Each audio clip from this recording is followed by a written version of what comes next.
In this video, I watched Jujutsu Kaisen Season 2, Episode 17 at 0.01x speed and found 19 incredible details you might have missed. I've watched this fight at least 50 times to bring you the finest animation details, and be sure to watch till the end for a bonus detail. Hey everyone, I'm the Otaku Oracle. Let's dive right in. First up, check out this scene with magma lava meteors. It's because the cursed spirit Yogo is made from the fear of volcanoes. Pretty cool, right? 2. Did you notice the Shibuya proof? This fight actually happened in Shibuya. Speaking of which, here's a fun fact. This chapter in the manga is only 2 pages long. The anime extended it significantly for our entertainment. 3. See those red lights? They're signaling that Megumi shouldn't walk because he's injured. Poor guy can't catch a break. Now, let me give you some background on Mahoraga. It's the strongest Shikigami of the 10 Shadows technique. Usually, a 10 Shadows user has to defeat a Shikigami in ritual combat to use it. But Mahoraga? No one in the Zenin clan's history has ever beaten it.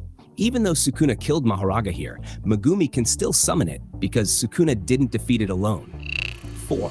Look closely and you'll spot an Illuminati White Queen reference. The animators love sneaking in these little details. 5. At this point, Megumi is technically dead, but the ritual isn't complete. He survives thanks to Sukuna's timely arrival. 6. Watch how Sukuna's dismantle is so strong it tears through Mahoraga and the building behind him. Talk about overkill. 7. Did you notice how both Sukuna and Mahoraga fly away? That's because Mahoraga deflects Sukuna's dismantle. This moment is crucial because it shows Mahoraga can adapt to and learn from his opponents. Number 8. Here's where things get interesting. Sukuna gets thrown into a theater, eats popcorn, and spits out the drink because he was a chef. This scene didn't exist in the manga. When your gourmet taste buds just can't handle the concessions, am I right? Only a small percentage of people are actually subscribed to my channel. So if you end up liking this video, consider subscribing. It's free and you can always change your mind. It helps me keep bringing you the latest JJK content faster than Gojo can say, hollow purple. Now back to the action. 9. See that finger in Sukuna's hood? It comes from when Mahoraga throws him and slices his hand. Talk about giving someone the finger, literally. 10. Watch closely as Sukuna throws a dismantle through his feet that cuts Mahoraga. He's really putting his best foot forward, huh? 11. Notice how Mahoraga is trying to attack by throwing his parts at Sukuna? That's because he can't protect them. Clever adaptation. 12. This scene is brutal. Sukuna cuts off Mahoraga's entire lower body, hand and head, but Mahoraga keeps chasing with just his head and then fully regenerates. Talk about determination. Now, let me tell you how this differs from the manga. In the original, Mahoraga attacks Sukuna with a sword imbued with positive cursed energy. This would normally destroy a cursed spirit, but Sukuna isn't one, so he survives. The manga fight is much shorter, with Sukuna flipping over Mahoraga and slashing him a couple of times before things escalate. 13. Pay attention to Sukuna's strategy here. He fakes slashes. Mahoraga protects himself thinking it's coming, but then Sukuna attacks differently. It's like a deadly game of feints. 14. Sukuna keeps this up, faking again and again, confusing Mahoraga before attacking elsewhere. I almost missed this one myself. 15. In this scene, Mahoraga tries to guess Sukuna's moves. It's like the ultimate game of rock, paper, scissors. The more Sukuna uses the same attack, the more Mahoraga adapts, making it less effective. 16. Watch Sukuna kick Mahoraga so hard, he reaches the top of a building. That's one way to get a rooftop view. 17. This is wild. Mahoraga grows gills to breathe underwater, showing how fast he can adapt. It's like he's evolving in real time. Now, let's talk about Mahoraga's adaptability. Some fans think he can only adapt 8 times because of the 8 spokes on the wheel above his head. But here's the thing. Mahoraga's design is based on the Dharma chakra wheel, which represents nirvana and enlightenment in Buddhism. These concepts are about limitlessness, so I believe Mahoraga can adapt infinitely. 18.